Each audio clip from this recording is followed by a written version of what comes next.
Hello everyone, welcome to my YouTube channel. और आज हम मेथड इन बायोलॉजी होता है उसमें एक और टेक्निक होता है उसको कवर करेंगे। और आज की टेक्निक होगी ब्लोटिंग टेक्निक। ब्लोटिंग टेक्निक होता है उसका मीन्स क्या होता है, जहाँ पर विजुअलाइजेशन किया जाता है specific DNA RNA and protein होता है बाय ब्लोट ट्रांसफर।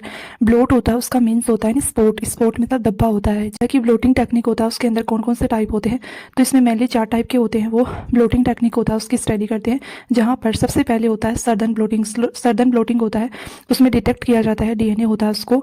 नर्थन ब्लोटिंग होता है, जो नर्थन ब्लोटिंग होता है उसके अंदर डिटेक्ट किया जाता है आरएनए को। और जो वेस्टर्न ब्लोटिंग होता है उसके अंदर डिटेक्ट किया जाता है प्रोटीन होता है उसको। जो ईस्टर्न ब्लोटिंग होता है उसमें डिटेक्ट किया जाता है प्रोटीन और पोस्ट ट्रांसलेशन मॉडिफिकेशन होता है उसके बारे में। एंड अगर हम देखें तो ये काफ़ी इंपॉर्टेंट होती है। यहाँ से क्वेश्चन पूछा जा चुका है कि जो ईस्टर्न ब्लोटिंग होता है उसका यूज डिटेक्ट करते हैं तो पोस्ट ट्रांसलेशन मॉडिफिकेशन होता है उसके अंदर यूज़ करते हैं। और मेनली यहाँ पर जो प्रोब यूज़ की जाती है वो मेनोज बाइंडिंग प्रोब होता है उसको यूज़ किया जाता है। ये भी क्वेश्चन पूछा जा चुका है, तो आपको याद रखना है यहाँ पर जो प्रोब होता है उसका यूज़ किया जाता है। तो कौन सी प्रोब होता है उसको यूज़ किया जाता है, तो प्रोब होता है उसका याद रखना आपको मेनोज होता है, उस प्रोब होता है उसका यूज़ किया जाता है। मेनोज होता है उसका यूज़ किया जाता है, मेनोज बाइंडिंग प्रोब होता है उसका यूज़ किया जाता है। फिर अगर देखें तो सर्दन ब्लोटिंग होता है, तो सर्दन ब्लोटिंग होता है उसकी अगर डिस्कवरी देखी तो जनरल फीचर्स देखे तो डिस्कवरी CSI नेट के अंदर नहीं पूछा जाता है, फिर भी आपको आइडिया होना चाहिए। अगर डिस्कवरी देखे तो एडविन सर्दन होता है, उसने क्या की थी, सर्दन ब्लोटिंग होता है उसकी डिस्कवरी की थी। फिर आता है कि यहाँ पर अगला पॉइंट देखिए तो detection of the specific DNA from the given sample. जो हमारा सैंपल होता है उसके अंदर हम डीएनए को स्पेसिफाई करते हैं। फिर आता है कि दिस डीएनए, यहाँ पर कौन सा डीएनए होता है उसको स्पेसिफाई किया जाता है, तो एक सिंगल जीन होता है एंड साथ में ही वो क्या होता है, पार्ट होता है large pieces of DNA. DNA का जो लार्ज फ्रेगमेंट होता है उसका पार्ट होता है।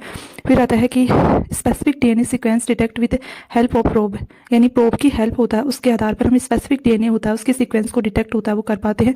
यानी प्रोब क्या होता है, जहाँ पर ऑलरेडी नॉन डीएनए सीक्वेंस होती है, यानी पहले से हमें पता होता है उस डीएनए सीक्वेंस का, उसे हम प्रोब होता है वो रिप्रेजेंट करते हैं। फिर आता है सिंगल स्ट्रैंड डीएनए होता है वो प्रोब यूज़ करते हैं। तो आपको ये भी पता होना चाहिए कि कौन सी जो ब्लोटिंग टेक्निक होता है उसके अंदर कौन सी प्रोब होता है उसको यूज़ किया जाता है। एंड साथ में ही कौन सी, यानी जो सडन ब्लोटिंग होता है उसके द्वारा किसका डिटेक्शन होता है, तो डीएनए का डिटेक्शन होता है, ये भी पता होना चाहिए। यहाँ पर प्रोब होता है वो सिंगल स्ट्रैंड डीएनए प्रोब को यूज़ करते हैं। फिर अगर हम देखें तो प्रोसीजर होता है वो क्या होता है, ये प्रोसीजर भी काफ़ी इंपॉर्टेंट होता है, यानी आपको स्टेप होता है वो पता होना चाहिए कि पहले कौन सी स्टेप आएगी। यहाँ पर स्टेप ऑर्डर होता है वो आपसे पूछा जा चुका है पहले। तो आता है कि यहाँ पर सबसे पहले स्टेप होता है कि आइसोलेशन ऑफ डीएनए। डीएनए का जो सबसे पहले आइसोलेशन होता है वो किया जाता है। सेकंड स्टेप में क्या होता है, rustication digestion bye rustication enzyme. Rustication enzyme के द्वारा क्या किया जाता है, कट किया जाता है। फिर आता है कि थर्ड स्टेप में एगरोज जेल इलेक्ट्रोफोरेसिस होता है, वो जो एगरोज जेल इलेक्ट्रोफोरेसिस करवाया जाता है। फिर फोर्थ स्टेप देखिए तो डीनेचुरेशन ऑफ डीएनए। डीएनए का जो डीनेचुरेशन होता है, डीनेचुरेशन का मीन्स होता है कि डबल स्ट्रैंड डीएनए को सिंगल स्ट्रैंड होता है उसके अंदर कन्वर्ट किया जाता है, जहाँ पर किसके द्वारा ट्रीट करवाया जाता है, तो SCL एंड NaOH होता है उसके द्वारा ट्रीट करवा करके जो डबल स्ट्रैंडेड डीएनए होता है उसको डीनेचर करके सिंगल स्ट्रैंड होता है उसके अंदर कन्वर्ट किया जाता है। स्टेप होता है वो नेक्स्ट स्टेप देखिए तो इसके अंदर आता है कि सोर्थन ब्लोटिंग होता है, जहाँ पर कौन सी मेम्ब्रेन का यूज़ किया जाता है, तो मेनली नाइलोन होता है मेम्ब्रेन यूज़ किया जाता है, जिसे हम नाइट्रोसेलुलोज होता है वो पेपर यूज़ करते हैं, यानी नाइट्रोसेलुलोज होता है वो, या नाइलोन मेम्ब्रेन होता है उसका यूज़ किया जाता है। फिर आता है पैकेजिंग एंड ब्लॉकिंग होता है वो किया जाता है स्टेप के अंदर। फिर hybridization with labelled probe, last जो स्टेप होता है उसमें हाइब्रिडाइजेशन किया जाता है प्रोब के साथ में लेब करवा करके, जहाँ पर अगर स्टेप वाइज होता है वो डायग्राम से रिप्रेजेंट होता है वो कर रखा है। जहाँ पर आपको क्या करना है, सबसे पहले जीनोमिक डीएनए होता है वो दे रखा है। इस जीनोमिक डीएनए होता है उसको रेस्टिकेशन डाइजेशन होता है, एंजाइम से ट्रीट करवाया जाता है और डीएनए के जो स्मॉल फ्रेगमेंट होते हैं वो प्राप्त किए जाते हैं। फिर आता है कि एगरोज जेल इलेक्ट्रोफोरेसिस होता है, वहाँ पर ट्रांसफर करवाया जाता है, जहाँ पर नेगेटिव एनोड एंड कैथोड होते हैं वो प्रेजेंट होते हैं। फिर आता है कि यहाँ पर जो लार्ज डीएनए के फ्रेगमेंट होते हैं यानी सेपरेशन होता है based on the gel electrophoresis होता है, उसके अंदर जो डीएनए फ्रेगमेंट होते हैं उनका सेपरेशन होता है वो साइज के बेसिस होता है उस पर किया जाता है, जहाँ पर जो लार्ज साइज के मॉलिक्यूल होते हैं वो स्लो मूव करते हैं, जबकि स्मॉल मॉलिक्यूल्स होते हैं वो फास्टली मूव करते हैं। एंड डीएनए होता है वो नेगेटिव चार्ज होता है, जो कि पॉजिटिव चार्ज होता है, डीएनए की जो पॉजिटिव चार्ज होता है उसकी तरफ फास्टली होता है मूव करता है। तो स्मॉल डीएनए फ्रेगमेंट होता है वो नीचे की तरफ आ जाते हैं and large molecules upper part होता है वहाँ पर रह जाते हैं। फिर अगर हम आगे की देखें तो जहाँ पर लास्ट हमने जो फोर्थ स्टेप देखा था, जहाँ पर हमने देखा था कि डीनेचुरेशन किया जाता है डीएनए का, ट्रीट करवाया जाता है NaOH एंड SCL होता है उसके द्वारा, जहाँ पर हमें डीनेचुरेशन मीन्स होता है यानी डबल स्ट्रैंड डीएनए को सिंगल स्ट्रैंड होता है उसके अंदर कन्वर्ट किया जाता है। फिर सिंगल स्ट्रैंड डीएनए होता है वो उसका फॉर्मेशन हो जाता है नेक्स्ट स्टेप में, एंड इस प्रकार से सडन ब्लोटिंग होता है वो किया जाता है। लेकिन अगर हम देखें तो यहाँ पर हमें नाइलोन पेपर होता है उस पर ट्रांसफर करवाया जाता है, तो कैसे ये प्रोसेस होता है वो आगे स्टेप की जाती है।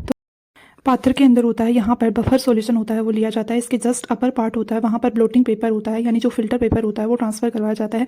एंड साथ में यहाँ पर जेल होता है वो ट्रांसफर करवाया जाता है। जेल की जो अपर पार्ट होता है वहाँ पर नाइट्रोसेलुलोज मेम्ब्रेन होता है वो लगा होता है। फिर ब्लोटिंग पेपर होता है वो वापस से क्या करवाया जाता है, फिल्टर पेपर होता है उसको ट्रांसफर करवाया जाता है। एंड यहाँ पर ग्लास होता है वो ऐड कर दिया जाता है। लास्ट के अंदर सबसे लास्ट स्टेप होती है जहाँ पर वेट होता है वो डाला जाता है, जिसके कारण क्या होता है, अगर हम देखें तो जैसे ही वेट होता है वो ट्रांसफर करते हैं तो यहाँ पर कलेक्ट हो जाता है नाइट्रोसेलुलोज मेम्ब्रेन होता है। वहाँ पर जो हमारा आफ्टर सडन ब्लोटिंग होता है उसके बाद में जो नाइट्रोसेलुलोज मेम्ब्रेन होता है वहाँ पर जो डीएनए के फ्रेगमेंट होते हैं उनका ट्रांसफर होता है वो करवा दिया जाता है। फिर अगर देखें तो एक यहाँ पर जो स्टेप होता है वो हमने 6 स्टेप पढ़ी थी, जहाँ पर हमने बेकिंग एंड ब्लॉकिंग होता है उसके बारे में पढ़ा था। बेकिंग का मतलब मीन्स होता है कि जो baked on the autoclave oven to the fixed DNA on membrane, यानी मेम्ब्रेन होता है उस पर फिक्स्ड करने के लिए होता है वो बेकिंग का यूज़ करते हैं। डीएनए को फिक्स करने के लिए मेनली किसका यूज़ करते हैं, ऑटोक्लेव या ओवन होता है उसका यूज़ करते हैं। फिर आता है ब्लॉकिंग। ब्लॉकिंग का मतलब होता है treat membrane with the casein और BSC होता है उसका यूज़ करते हैं, यानी सेचुरेट करते हैं। All binding site on membrane होता है वहाँ पर सेचुरेशन किया जाता है यानी सेपरेट किया जाता है। फिर डीएनए को क्या करवाया जाता है, यहाँ पर डीएनए होता है वो प्रोब यूज़ की जाती है, मेनली डीएनए प्रोब को यूज़ किया जाता है जहाँ पर हाइब्रिडाइजेशन विद प्रोब को क्या कर दिया, यहाँ पर हाइब्रिडाइजेशन यानी लेबल्ड होता है वो कर दिया जाता है। फिर क्या होता है, यहाँ पर जो नाइट्रोसेलुलोज के अंदर डीएनए के फ्रेगमेंट होते हैं वो डेवलप हुए, जिसके कारण यहाँ पर मेनली जो प्रोब होता है उसको लेबल्ड कर दिया गया, तो ये जाकर के डीएनए होता है उससे अटैच हो जाता है और जो हमारा टारगेट जो डीएनए होता है वो हमें डेवलप हो जाता है। यानी इस प्रकार से हम चेक कर सकते हैं कि यहाँ पर जो डीएनए था वो फ्रेगमेंट होता है वो इससे अटैच हो गया। यानी मेनली जो सडन ब्लोटिंग होता है उसका यूज़ होता है वो डिफरेंट कंडीशन होता है उसके अंदर यूज़ किया जाता है। अगर सडन ब्लोटिंग होता है उसका एप्लीकेशन होता है वो देखें तो इसका जो फर्स्ट एप्लीकेशन होता है RFLP, जहाँ पर हमने जो मार्कर होता है उसके बारे में पढ़ा था, जिसके अंदर रेस्टिकेशन फ्रेगमेंट लेंथ पॉलीमॉर्फिज्म यानी RFLP होता है, उसके यूज़ करने के लिए होता है वो सडन ब्लोटिंग का यूज़ करते हैं। फिर आता है क्लोन आइडेंटिफिकेशन होता है उसके अंदर। फिर आता है स्पेसिफिक डीएनए या जीन का डिटेक्शन होता है वो करने के लिए सडन ब्लोटिंग का यूज़ करते हैं। डीएनए फिंगरप्रिंटिंग करने के लिए या क्रिमिनल आइडेंटिफिकेशन होता है उसके अंदर यूज़ करते हैं। या कि अगर हम क्वेश्चन देखें तो जो सडन ब्लोटिंग होता है उससे क्वेश्चन होता है वो कैसे पूछा गया है, तो ये CSIR नेट 2022 के अंदर सितंबर एग्जाम के अंदर पूछा गया था, जहां पर आपको क्वेश्चन के अंदर बोला गया है कि given below in the schematic representation of a Southern blotting performed to identify single copy and integration event of the TDNA among 6 transgenic plant, जहाँ T1 से T6 होता है वो ट्रांसजेनिक प्लांट होते हैं वो दे रखे। अब यहाँ से जो क्वेश्चन होता है वो स्टार्ट होता है जहाँ पर पूछा गया है कि which one of the following option representation potential single copy event, यानी यहाँ पर आपको क्या करना है, ओनली सिंगल कॉपी इवेंट होता है वो ही क्या करना है, आपको यहाँ पर आंसर के अंदर बताना है। यानी सिंगल होता है वो कॉपी बैंड होता है वो प्रेजेंट होना चाहिए। फिर आता है कि यहाँ पर ट्रांसफॉर्म्ड कंट्रोल होता है वो सभी के अंदर दे रखा है, यानी T1 से लेकर के T6 होता है वहाँ पर जो ट्रांसफॉर्म्ड कंट्रोल होता है वो दे रखा है। फिर अगर हम जो क्वेश्चन होता है उसके अंदर हमें पूछा गया है कि सिंगल कॉपी बैंड होता है वही बताना है, यानी सिंगल बैंड होता है वो प्राप्त होना चाहिए। तो यहाँ पर अगर देखें तो ये ओनली सिंगल बैंड होता है वही डेवलप हो रहा है, क्योंकि ये बैंड होता है वो सभी के अंदर कंट्रोल बैंड होता है वो दे रखा है।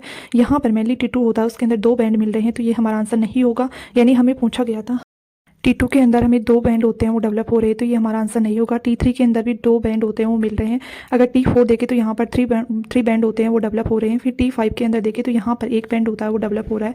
फिर T6 के अंदर देखें तो यहाँ पर भी 1 बैंड होता है वो डेवलप हो रहा है। यानी ये जो बैंड दे रखे हैं आपको कंट्रोल बैंड होते हैं वो सभी के अंदर दे रखे हैं, T1 से लेकर के T6 होता है वहाँ पर। अगर हम देखें तो आपको यहाँ पर पूछा गया है कि सिंगल कॉपी इवेंट होता है वो बताना है, तो सिंगल कॉपी इवेंट होता है वो हमें एक तो T1 के अंदर डेवलप हुआ, T1 होता है उसके अंदर डेवलप हुआ, साथ में T5 होता है उसके अंदर एंड T6 होता है उसके अंदर। यानी यहाँ पर जो करेक्ट आंसर होगा T1 and T5 and T6, यानी यहाँ पर सिंगल बैंड होता है वो डेवलप हुआ। इस प्रकार से काफ़ी इजी क्वेश्चन होता है, पूछा जाता है, सडन ब्लोटिंग होता है उससे। और अदर जो ब्लोटिंग टेक्निक रह गई है वो हम नेक्स्ट वीडियो होता है उसके अंदर कवर करेंगे। और अगर वीडियो होता है वो पसंद आए तो इसे लाइक करें और अपने फ्रेंड्स के साथ में शेयर करें, चैनल को सब्सक्राइब करें। Okay, thank you.